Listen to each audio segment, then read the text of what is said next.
Welcome students, एक बार फिर से आपका स्वागत है स्टडी एट द उत्तराखंड के ऑफिशियल चैनल पर। और हम लोग क्या कर रहे थे, भारत का संविधान पढ़ रहे थे। कल हम लोगों ने पर्यावरण और पारिस्थितिकी पढ़ा था, जिसमें हमने पर्यावरण वाला चैप्टर कंप्लीट कर दिया था और फिर सम पारिस्थितिकी की तरफ आगे बढ़ने की मैंने बात करी थी। तो आज हम लेके चल रहे हैं संविधान का। संविधान में संघ एवं राज्य क्षेत्र, ठीक है। संघ राज्य क्षेत्र का एक लेक्चर हम पहले कर चुके हैं और उसमें हम लोगों ने लगभग 32 प्रश्न सॉल्व किए थे, ठीक है। और उसके आगे आज बढ़ जाते हैं और संघ राज्य क्षेत्र के साथ साथ आज कुछ चीज़ें हम देखेंगे राष्ट्रीय प्रतीक से, ठीक है। तो जब ये आज सेशन समाप्त हो जाएगा तो वापस आपको मैं डिस्कशन करूंगा कि आज हमने क्या क्या कवर किया है। तो ठीक है, आज का पहला क्वेश्चन हम लोग देखते हैं। कल मैंने आपको एक सारणी दी थी, जिसमें लास्ट में पीडीएफ में सारणी थी, जिसमें ये जो राज्य आपके सामने लिखे हुए हैं, इनके जो बनने का क्रम था, किस किस हिसाब से बने थे, वो क्रम मैंने बताया था, ठीक है। तो इसमें देखिए कि राज्यों को भारत संघ के संपूर्ण राज्य का दर्जा प्राप्त होने का सही कालक्रम कौन सा है, ठीक है। तो सिक्किम राज्य बना था 1975 में, ठीक है। और अरुणाचल प्रदेश की स्थापना हुई थी 1987 में। मैं 1900 नहीं लिख रहा, खाली 87 लिख दे रहा हूँ, ठीक है। नागालैंड 63 में बना था। हरियाणा राज्य का जो गठन हुआ था वो हुआ था 66 में, ठीक है। तो इसके अकॉर्डिंग सबसे पहले हमारा आ जाएगा, सबसे पहले गठन के अकॉर्डिंग नागालैंड हो जाएगा, ठीक है। फिर हरियाणा, फिर सिक्किम, फिर अरुणाचल प्रदेश। तो हमारा ऑप्शन बी ठीक हो जाएगा। यहाँ तक क्लियर है? आगे देख लेते हैं। छत्तीसगढ़ राज्य स्वरूप में आया, ठीक है। तो वर्ष 2000 को, ठीक है, वर्ष 2000 को क्या हुआ था, 1 नवंबर 2000 को तो बना था छत्तीसगढ़। 9 नवंबर 2000 को गठन हुआ था हमारे उत्तराखंड का। और 15 नवंबर 2000 को हुआ था झारखंड का, ठीक है। 15 नवंबर को बिरसा मुंडा दिवस भी मनाया जाता है, ठीक है। उनकी स्मृति में 15 नवंबर को गठन किया गया था, ठीक हो गया। ये आ ही गया उत्तराखंड राज्य की स्थापना, आप जानते हैं। अगला क्वेश्चन देखते हैं। निम्नलिखित में राज्यों के बनाने का सही कालक्रम की पहचान नीचे दिए कोटों से मैच करिए, ठीक है। कालक्रम हमें देखना है, तो हम इसमें जानते ही हैं। आंध्र प्रदेश का गठन हुआ था 1953 में, ये आपको पता होगा। हिमाचल प्रदेश का जो गठन किया गया था 1971 में, ठीक है। हरियाणा 1966 में, सिक्किम 1975 में। इसमें कोई डाउट तो नहीं है, ठीक है। तो कालक्रम के हिसाब से सबसे पहले आंध्र प्रदेश हो जाएगा, फिर हरियाणा हो जाएगा, फिर हिमाचल प्रदेश और फिर सिक्किम, ठीक है। तो इसके अकॉर्डिंग हमारा आंसर हो जाएगा 1 3 2 4। 1 3 2 4 कहाँ है? ऑप्शन बी में है, ठीक है। आगे देख लेते हैं नेक्स्ट क्वेश्चन। निम्नलिखित राज्यों के निर्माण का सही अवरोही क्रम पूछ रहा है। अवरोही क्रम की अगर बात करें तो सब पहले देख लेते हैं कौन सी डेट है। महाराष्ट्र 1960 में, राजस्थान का जो गठन किया गया था 1956 में, ठीक है। और हरियाणा, हरियाणा में जस्ट अभी आपको बताया 1966 में, ठीक है। तो अवरोही क्रम में सबसे पहले हरियाणा आएगा, फिर महाराष्ट्र आएगा, फिर राजस्थान आएगा। तो ऑप्शन हमारा डी ठीक हो जाएगा। निम्न में कौन सा कथन असत्य है? तो असत्य कथन का हम चयन करते हैं। तो देख लेते हैं कौन सा कथन असत्य है। पहला कोई बोला गया है, मैसूर राज्य का नया नाम तमिलनाडु रखा गया था, ठीक है। तो ऐसा नहीं है। मैसूर राज्य का नाम परिवर्तन अधिनियम 1973 के द्वारा, ठीक है, 1973 के द्वारा इसका नाम कर्नाटक रखा गया था, तमिलनाडु नहीं रखा गया था, कर्नाटक रखा गया था। तो ये ऑप्शन हमारा यही गलत हो जाएगा। और अगला देख लेते हैं। गोवा को दमन दीव से अलग किया, बिल्कुल ठीक है। बम्बई राज्य गुजरात एवं महाराष्ट्र में विभाजित हो गया, ये भी सही है। हिमाचल प्रदेश संघ शासित प्रदेशों की सूची में था, ये भी सही है, ठीक है। और तो हमारा ऑप्शन हमारा ए ठीक हो जाएगा।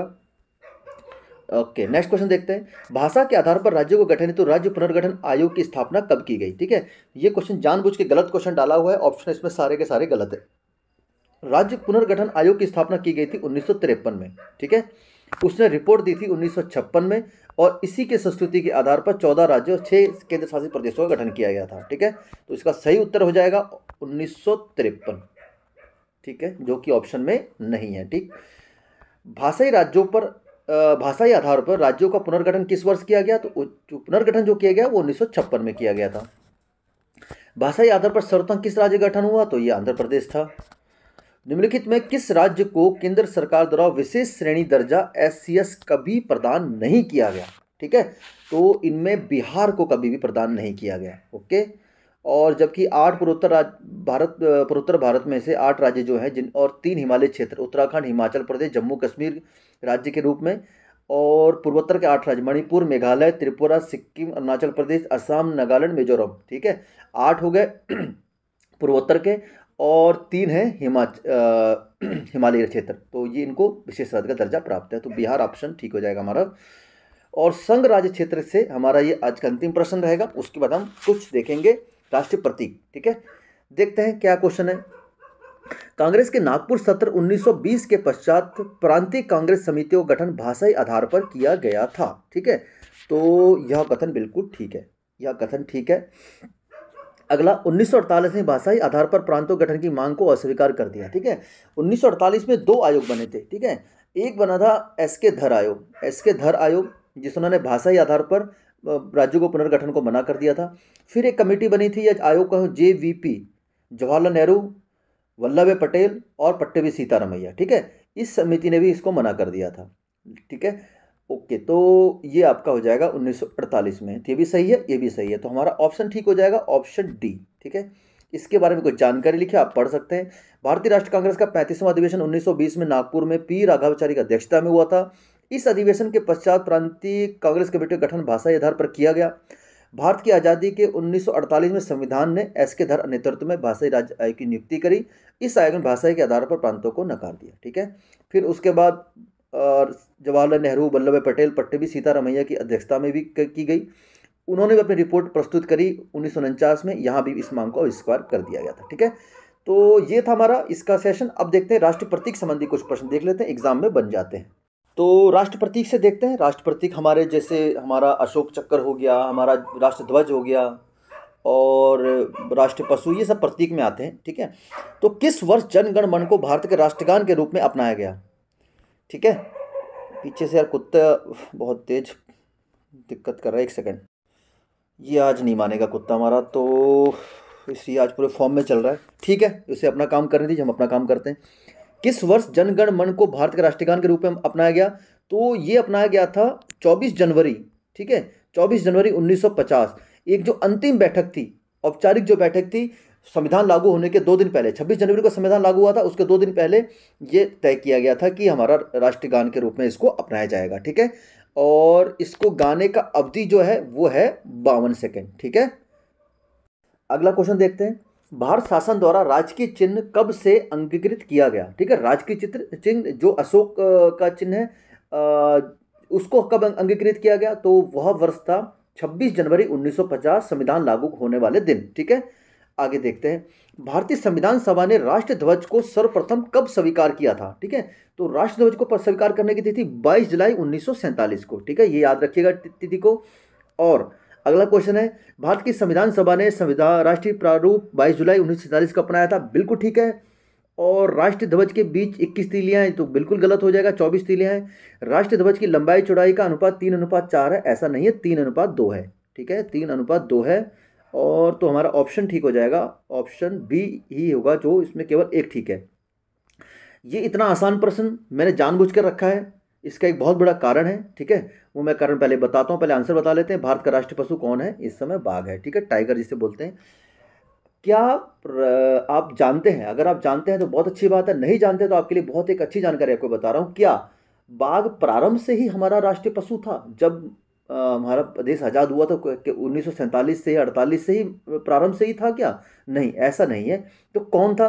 तो बाघ कब हमारा राष्ट्रीय पशु बना? वो बना 1973 में, जब प्रोजेक्ट टाइगर चलाया गया था। लेकिन उससे पहले कौन सा था? पूछ सकता है एग्जाम में, उससे पहले कौन था? लॉयन। ठीक है, शेर जिसे कहते हैं। ठीक है, तो आप समझ गए इस बात को। अगला क्वेश्चन, एक चीज़ और आपको बताना चाहता हूँ, अगर आपको पता है तो बहुत अच्छी बात है। राष्ट्रीय पक्षी पता होता है, मोर है। एक आप जानते होंगे जलीय जीव कौन सा है? राष्ट्रीय जलीय जीव कौन सा है हमारा? तो वो है गंगा की डॉल्फिन बोलते हैं उसको। और गंगा की डॉल्फिन आप लिख सकते हैं, डॉल्फिन, ये हमारा राष्ट्रीय जलीय जीव है। और साथ में इसका जो वैज्ञानिक नाम है, वो नाम है प्लेटानिस्ता गैंगेटिका। ठीक है, प्लेटानिस्ता, मेरी राइटिंग बहुत बढ़िया है तो आप देख लेंगे। प्लेटानिस्ता गैंगेटिका। ठीक है, ये आ जाता है एग्जाम में। ठीक है, गैंगेटिका, ये बताने का मेरा मकसद था। ठीक है, भारतीय राष्ट्रीय ध्वज में चक्र किसका प्रतीक है? आंसर आपको दिख गया होगा, न्याय का प्रतीक है। और देखिए, राष्ट्रीय ध्वज में सफेद पट्टी नीले रंग का चक्र है, जिसे प्रारूप सारनाथ अशोक स्तंभ बने से लिया गया है। और 24 तीले, ये सब आप जानते होंगे, इसमें कोई बहुत ज़्यादा डिस्कशन वाले पॉइंट नहीं है। और ये आज के सेशन का अंतिम प्रश्न है, राष्ट्रीय पंचांग के संबंध में कौन सा कथन सही है? ठीक है, तो सही कथन को देख लेते हैं, देखते हैं सही कथन क्या है। भारतीय राष्ट्रीय पंचांग विक्रम संवत पर आधारित है, ठीक है, ये गलत हो जाएगा। भारतीय राष्ट्रीय पंचांग जो है वो क्या है शक संवत पर आधारित है, ठीक है, शक संवत पर आधारित है। दूसरा, राष्ट्रीय पंचांग को 26 जनवरी 1950 को अपनाया गया था, ये गलत हो जाएगा। राष्ट्रीय पंचांग को जो अपनाने की तारीख थी वो थी 22 मार्च लिख रहा हूँ मैं, 22 मार्च 1957, ठीक है, मैं पहले बता चुका राइटिंग मेरी बहुत बढ़िया है। तो 22 मार्च 1957 को अपनाया गया था। तो हमारे दोनों के दोनों कथन गलत हो जाएंगे। ये शक संवत है, हमारा पंचांग आधारित है, और दूसरा 22 मार्च 1957 डेट याद रखेंगे। तो ऑप्शन डी हमारा सही हो जाएगा, जो ना तो एक ना ही दो सही है, ठीक है। तो ये था हमारा सेशन जिसमें हम लोगों ने संघ और उसका राज्य क्षेत्र से संबंधित जो हमारे बचे हुए प्रश्न थे वो हमने कवर कर लिए, और साथ ही साथ राष्ट्र प्रतीक से जो महत्वपूर्ण प्रश्न थे वो भी कवर कर लिए, और कुछ महत्वपूर्ण जानकारी जो परीक्षा उपयोगी है वो भी आपके सामने शेयर हमने कर दी है, ठीक है। तो उम्मीद करता हूँ ये सेशन आपके लाभकारी सिद्ध होगा। एक स्माइल के साथ विदा लेते हैं आपसे, और उत्तराखंड की क्लास तो रेगुलर चल ही रही है, और अल्टरनेट में हम लोग पॉलिटी और पर्यावरण लेके चल रहे हैं, तो इतना ही सफिशिएंट है। तो ठीक है, मिलते हैं फिर नेक्स्ट वीडियो में, तब तक के लिए जय हिंद।